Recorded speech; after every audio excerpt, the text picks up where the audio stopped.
Sa inspeksyon nito ngayong Semana Santa, nabisto ng Transportation Department ang isa umanong iligal na bus terminal sa Pasay City. May mga napuna rin ang kagawaran sa Parañaque Integrated Terminal Exchange. Ang sitwasyon doon tinutukan live ni Oscar Oida. Oscar? Yes, Mel. Kasabay nga ng patuloy na pagdagsa ng mga biyahero dito sa Parañaque Integrated Terminal Exchange, kanina nagsagawa ng inspeksyon dito si DOTR Secretary Vince Dizon. Inisa-isa ang bawat palapag. Binusisi ang mga pasilidad. So, hanggang matlog, tapos patawid. At saka kinumusta ang mga pasahero at tauhan ng Parañaque Integrated Terminal Exchange o PITX. Maagang naglibot sa terminal ngayong Lunes Santo si DOTR Secretary Vince Dizon, sabay sa inaasahang dagsa ng mga pasaherong magbabakasyon o di kaya magsisemana Santa sa probinsya. Unang-unang hinanap ko is yung connectivity sa mga, hindi lang sa mga buses, kundi pati sa train natin.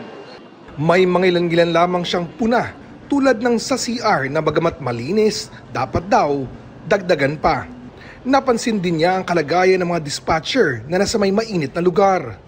At yung mga signage ng mga short travel, wala raw mga oras.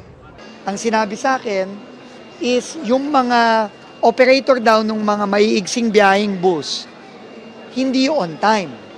At walang oras na pagdating nila dito na fix. Problema yon.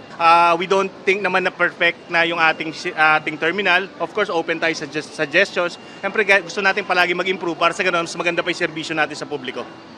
Pagtitiyak naman ng PITX, bagamat maraming biyaheng Bicol na raw ang fully booked simula pa noong isang linggo, di raw magkakaubusan ng masasakyan. Napaghandaan natin itong Holy Week season, meron tayong mga standby units and yung LTFRB, bukod sa na nag-issue na sila ng mga special permits, meron silang tao on the ground para kung sakaling kakailanganin ng additional unit, special trip, makakapag-issue kagad sila ng special permits.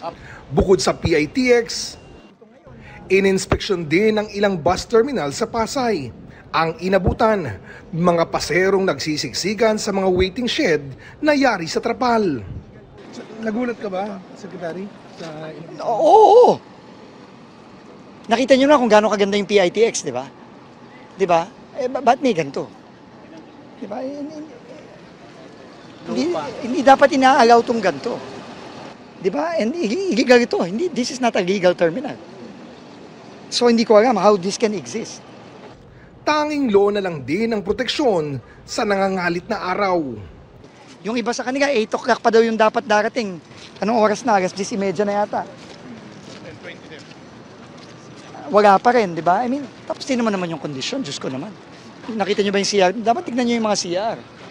Di ba? Hindi pwede. Hindi pwede yung ganito.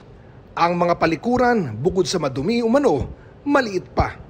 Bumigyan na ng ticket yan. Nagbayad yan. May mga kausap ako doon. 1.5, 2.8, 2.5 ang binayad para bumiyahe. Tapos hindi ka man ngang makapagbigay ng upuan.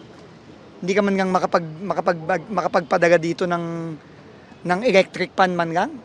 Dahil dyan, balak ipasara ng kalihim ang naturang terminal, maging iba pang mga kapareha nito.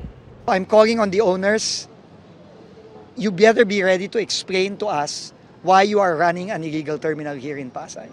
Papatawag po namin kayo at pasensyahan po tayo. Ayon sa DOTR, may plano na silang magpagawa sa Valenzuela ng terminal na katumbas ng PITX sa norte.